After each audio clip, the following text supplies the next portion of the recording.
ओम नमः शिवाय गुरवे सच्चिदानंदमूर्तये निष्प्रपंचाय शांताय निरालंबाय तेजसे।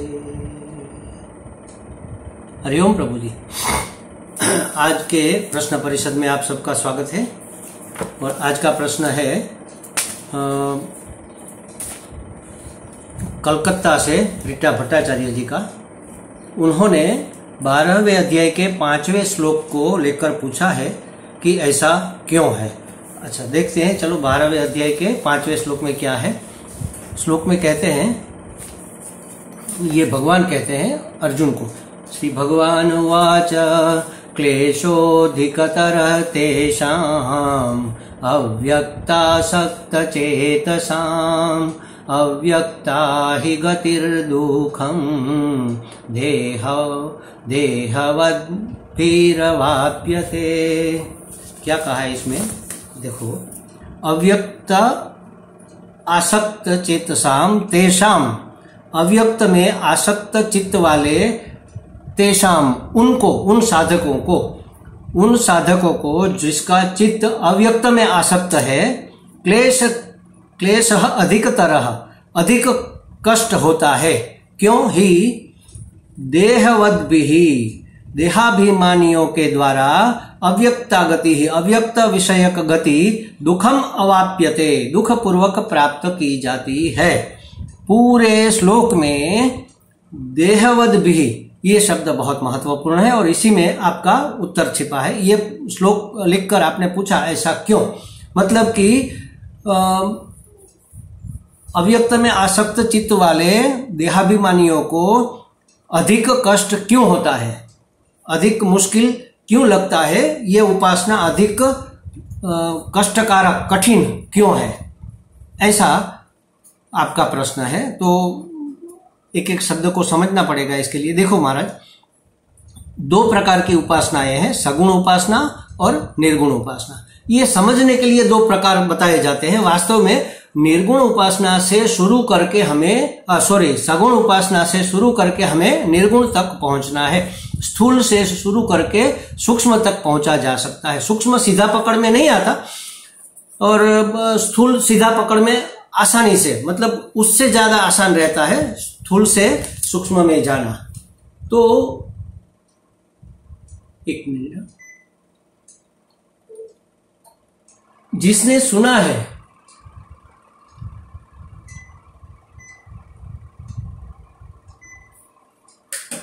जिस किसी ने सुना है कि भाई निर्गुण निराकार तक पहुंचना है, मतलब लक्ष्य हमारा निर्गुण तत्व है, निर्गुण निर्विशेष निराकार, जिसका कोई आकार नहीं है, जिसमें कोई विशेषता नहीं है, जिसमें कोई गुण नहीं है, उसी को अव्यक्त कहते हैं। व्यक्त, कोई भी चीज व्यक्त कैसे होती है, कोई आकार हमारे सामने आता है तो हम उसको जान पाते हैं, कोई गुण हमारे सामने आते हैं तब हम उसको जान पाते हैं, उसकी कोई विशेषता अगर होगी तभी हम उसको जान पाएंगे। जैसे कि समझो ये लंबा है, ये चौड़ा है, ये काला है, ये गोरा है, ये सुंदर है, ये असुंदर है, ये भला है, ये बुरा है, ये सब उसके गुण और उसकी विशेषताएं हो गई। और उसका कोई आकार है, लंबा चौड़ा, ये सब उसके आकार है, टेढ़ा मेढ़ा, ये सब आकार है। तो निराकार निर्गुण निर्विशेष जो तत्व है वह तत्व अव्यक्त है, व्यक्त नहीं है, मतलब हमारी पकड़ में आने वाला नहीं है। और हमारा लक्ष्य वहां तक पहुंचना है। कैसे पहुंचेंगे, तो एक एक पगथी, एक एक सीढ़ी चढ़ते हुए हम वहां पर पहुंच सकते हैं। सगुण साकार सविशेष तत्व से लेकर हम वहां तक जाते हैं। ये तत्व क्या है, ये भगवान के अवतार जिसको माने जाते हैं, या भगवान की विभूतियां कह दो, भगवान की विभूति, भगवान के अवतार, ये सब सगुण साकार सविशेष रहते हैं। उसको पकड़कर हम अव्यक्त तक पहुंच सकते हैं। जैसे समझो कि भगवान विष्णु ने अवतार लिया कृष्ण का, तो कृष्ण का एक रूप है, मोर मुकुट पहना है, हाथों में बंसी है, टेढ़ी टांग वाला है, पीला पीतांबर पहना है, ये सब उसका एक रूप है। उसके गुण है, अकारण करुणा निधि है, ये उसके गुण है। जो भी उसको भजता है, उसको स्मरण रखता है, उसको उसका उद्धार करता है, चाहे वह कैसा भी हो, ये सब उसके गुण है, ये सब उसकी विशेषताएं हैं। तो इसको लेकर हम शुरू करेंगे, फिर उस तत्व को जानेंगे कि कृष्ण कोई व्यक्ति की बात नहीं है। कृष्ण तत्व क्या है? आकर्षति इति कृष्ण, जो हमें आकर्षित करता है वही कृष्ण है। तो वो कहां पर है? हर एक व्यक्ति में, हर एक वस्तु में, हर एक पदार्थ में कोई ना कोई उसका ऐसा पार्ट होगा, कोई ऐसा पहलू होगा जो हमें आकर्षित करेगा ही करेगा। आकर्षित करना मतलब हमें प्रिय लगना, मतलब उसकी कोई उपयोगिता होना। जिसकी उपयोगिता नहीं है वो तो होता ही नहीं। तो ऐसा करते करते करते हम निर्गुण तक पहुंचते हैं। लेकिन जिस साधक ने ये बातें सुन ली कि निर्गुण निराकार तक पहुंचना है, तो चलो सीधा उसी की उपासना शुरू करते हैं, तो बहुत कष्टकारक होता है। क्यों कष्टकारक होता है? क्योंकि उसने सुन तो लिया, कहां से सुना? गुरुजनों से सुना, शास्त्र में पढ़ा, और गुरुजनों से सुनकर, शास्त्रों में पढ़कर उसकी रुचि उसमें हो गई, उसकी रुचि तो हो गई, और गुरुजनों के प्रति आदर है, उसके प्रति भाव है, उसके प्रति प्रेम है, उसकी विशेषताओं में विश्वास है, तो इसलिए उसको भी इस तत्व में विश्वास भी हो गया। तो रुचि पूर्वक विश्वास से उसका भजन तो करने लगा, लेकिन अभी उसकी योग्यता नहीं है। योग्यता माने क्या है? अभी उसको वैराग्य नहीं जागृत हुआ है, विवेक नहीं हुआ है। विवेक वैराग्य के बिना, षट संपत्ति के बिना बाकी के सब गुण उसके बाद ही आते हैं। मतलब विवेक वैराग्य अभी उसको इतना प्राप्त नहीं हुआ है, इसलिए अभी उसकी योग्यता नहीं है। वैराग्य प्राप्त होना माने क्या? मिथ्यात्व निश्चय हो जाना। ये इस जगत के, इस संसार के विषयों में, पदार्थों में मिथ्यात्व निश्चय हो गया तो फिर हमें उसके प्रति कोई आसक्ति नहीं रहेगी। महाराज, हमारे गुरुजी जब प्रवचन करते हैं तो अपनी टेबल पर 2-3 चीजें ऐसी रखते हैं, जैसे काली द्राक्ष का गुच्छा है, जैसे केला है, तो ये ओरिजिनल नहीं प्लास्टिक के रखते और फिर दिखाते हैं कि हमें बहुत भूख लगी है, तो हमारी नजर कहाँ जाएगी? उस केले पर जाएगी, उस द्राक्ष पर जाएगी, अंगूर पर जाएगी, और हम सोचेंगे कि अरे ये खाने को मिल जाए तो थोड़ी भूख शांत हो जाए, फिर हम प्रवचन सुने। लेकिन सब लोग बैठे हैं, स्वामी जी भी बैठे, कैसे खाएं? नहीं खा सकते। और प्रवचन पूरा हुआ, खत्म हुआ, अभी नाश्ते का समय हुआ नहीं, तो हम गए टेबल के पास, कोई नहीं है, हमने छुआ उसको, केले को, पता चला अरे ये तो प्लास्टिक का है। फिर हमारी उसमें कोई आसक्ति रहेगी क्या कि इसको खाकर हम अपनी भूख मिटा लें, इसका भोग करें? भोगासक्ति विषयों से जब निकल जाती है, मिथ्यात्व निश्चय होता है तब, और तब ये विवेक होता है, तब वैराग्य जागृत होता है। विवेक हुआ कि ये मिथ्या है, तब वैराग्य जागृत हुआ कि ये चाहे कैसा भी दिख रहा हो लेकिन हमारे काम की चीज नहीं है। तो उसका अभी कहां पर आसक्ति, उसकी कहां पर है? संसार में भी है और देह में भी है। तो देहाभिमान अभी उसका टला नहीं है। जिसका देहाभिमान नहीं टला है वह निर्गुण तत्व में आविष्ट नहीं हो सकते, प्रविष्ट नहीं हो सकते, तल्लीन नहीं हो सकते। क्योंकि इसको मैं मान रहा हूं तो बाकी सबको तू मानेगा, यह मानेगा, वो मानेगा। इसको सत्य मान रहा है तो दूसरों को कैसे मिथ्या मानेगा? तो ये अगर मिथ्या हो जाए, इसमें अगर मेरा मैं पना न रहे, आत्मा देहात्म भाव न रहे, देह को मैं आत्म भाव से देखता हूं, यही मैं हूं, मैं मतलब आत्मा। तो जो देहाभिमानी है, ऐसे साधक जिसकी रुचि तो हो गई, जिसको विश्वास भी हो गया कि निर्गुण निराकार तत्व ही प्राप्त करने योग्य है, लेकिन अभी देहाभिमान टूटा नहीं है, देहाभिमान गया नहीं है, देहाभिमान गला नहीं है, देहात्म बुद्धि अभी इंटेक है, अभी बनी हुई है। तो ये देहात्म बुद्धि जब तक निवृत्त नहीं हो जाती तब तक वो निर्गुण तत्व में तल्लीन होने के योग्य नहीं होगा। तो वैराग्य की कमी के कारण, देहात्म बुद्धि के कारण चित्त उस तत्व में प्रविष्ट नहीं होता, आविष्ट नहीं होता। और जब तक निर्गुण निराकार तत्व में हमारा चित्त रमण नहीं करने लगता, रमता नहीं है, उसमें लीन नहीं हो जाता है, तल्लीन नहीं हो जाता है, तब तक उसकी प्राप्ति नहीं होती। मन बार बार दूर दूर कहीं जाने को चाहता है, मन बार बार भटकता है, और हम चाहते हैं कि उसको जबरदस्त लेकर निर्गुण निराकार में लगाए, क्योंकि निर्गुण में वो कोई न तो विशेषता है, न तो कोई आकार है, कहां लगाएंगे? कहते हैं वेदांत शास्त्र में कि ब्रह्म को प्राप्त करने के लिए पहले हमारे चित्त में, हमारे अंतःकरण में ब्रह्माकार वृत्ति होनी चाहिए। ब्रह्माकार वृत्ति होने के बाद हमें ब्रह्म का परिचय होगा, ब्रह्म प्राप्ति होगी, या तो ब्रह्म की अवाप्ति होगी। तो ब्रह्माकार वृत्ति क्या है महाराज? ब्रह्म का आकार कैसा है? नहीं आकार, निराकार है। तो इसका मतलब ये है कि हमारे अंतःकरण में जो वृत्तियां हैं बिल्कुल निराकार हो जानी चाहिए, कोई आकार वहां पर रहे नहीं। लेकिन शून्य नहीं हो जाएगा महाराज। ये बात खास करके आप समझ लो, ये शून्य अलग अलग चीज है, ये हमारे वेदांत में मान्य नहीं है। शून्य होता ही नहीं है। कोई चीज शून्य कैसे हो सकती है? जब तक वहां पर सच्चिदानंद है।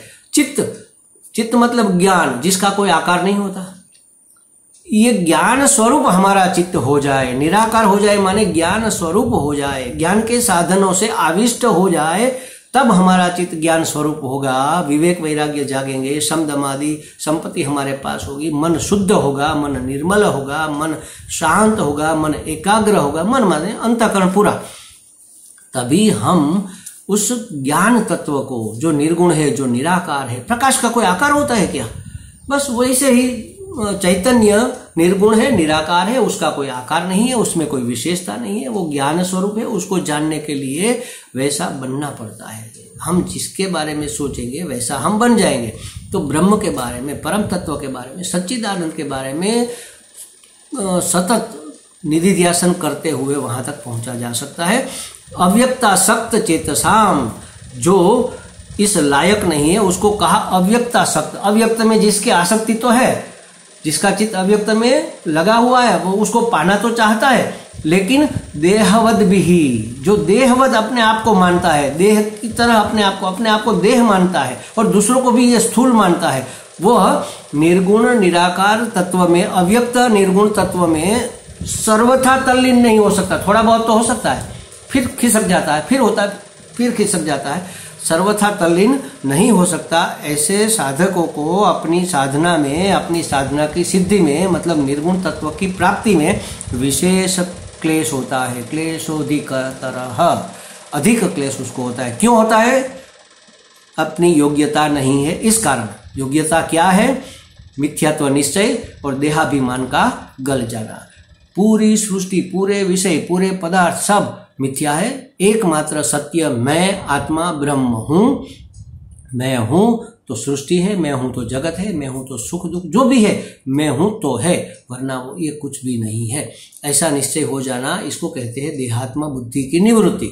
देहात्म बुद्धि निवृत्त हो जाए, देहवद अपने आप को जो न माने, तब ये तरीका निर्गुण निराकार तक पहुंचने के लिए आसान हो जाता है। जब तक ये है, रुचि तो हो गई और विश्वास भी हो गया कि इसी को पाना है, लेकिन बहुत कठिन होगा जब तक देहाभिमान नहीं छूटेगा। इसलिए कहा कि देहाभिमानियों के लिए ये अधिकतर दुखप्रद है, ज्यादा दुख देने वाला है, मतलब कष्टप्रद है। मुश्किल से थोड़े बहुत हम उसमें लीन हो सकते हैं, लेकिन पूर्णतः सर्वथा तल्लीन नहीं हो सकते। और जब तक पूर्णतः कोई चीज न की जाए, तब तक प्राप्ति नहीं होती।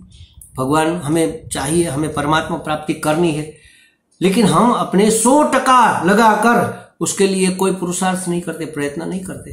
थोड़ा बहुत अपने आप के लिए बचा के रखते हैं, विषयों के लिए बचा के रखते हैं, अपनों के लिए बचा के रखते हैं, संसार के लिए थोड़ा बहुत अपना आपा बचा लेते हैं। पूरा का पूरा उसमें हम निवेश नहीं कर पाते। भगवान ने आगे भी कहा है, अपने मन को मेरे में निवेश कर दो, अपनी बुद्धि को मुझ में निवेश कर दो। निवेश करना मतलब इन्वेस्ट करना। जैसे हम पैसे कहीं कंपनी में, कोई किसी शेयर में या किसी प्रॉपर्टी में इन्वेस्ट करते हैं ना, पूरे के पूरे पैसे उसमें इन्वेस्ट, मानो 100 रुपये इन्वेस्ट किए तो 100 के 100 इन्वेस्ट किए, मतलब 100 में अब कोई बाकी नहीं रहा। तो अपनी बुद्धि को मेरे में निवेश कर दो, मेरे में रोक दो, मेरे में तल्लीन कर दो। ये तब होगा जब हमारा देहाभिमान गल जाएगा और मिथ्यात्व निश्चय हो जाएगा। तब तक क्लेशोधिकतरः, ऐसा निर्गुण तत्व पाने के लिए बहुत कष्ट पड़ेगा। तो फिर क्या करें? सगुण साकार सविशेष से शुरू करो, धीरे धीरे धीरे उसके अर्थ का अनुसंधान करो, धीरे धीरे निधि ध्यासन करते हुए, चिंतन मनन करते हुए उसको खोजो कि वो कहाँ कहाँ पर है, सत कहाँ पर है, चित्त कहाँ पर है, आनंद कहाँ पर है। आपको पता चलेगा कि हर एक पदार्थ में अस्थि भांति प्रिय के रूप में ये सच्चिदानंद रहा हुआ है। कहाँ उसको ढूंढने जाएंगे? हम स्वयं सच्चिदानंद है। हमने अपने आप को जो मान रखा है, ये मिथ्या मान्यता को निवृत्त करना ही प्राप्ति है। ये प्राप्त से प्राप्ति है महाराज। कहीं जाकर उसको पाना नहीं है, कहीं कुछ बनकर हमें कोई परिवर्तन करके उसको पैदा नहीं करना है, उसका प्रोडक्शन नहीं करना, कुछ नहीं करना है। वो तो है ही मात्र। जो है सो वही है, जो जो है वो परमात्मा ही है। उसको जानना है अपनी गलत धारणाओं को छोड़कर। और उसमें सबसे पहली गलत धारणा देहाभिमान है, देहाध्यास है। हम अपने आप को देह मानते हैं और इस जगत के पदार्थों को सत्य मानते हैं। उसमें से सत्यत्व बुद्धि और देह में से आसक्त बुद्धि निकालने के बाद ये इतना कठिन नहीं रहेगा। हरि ओम।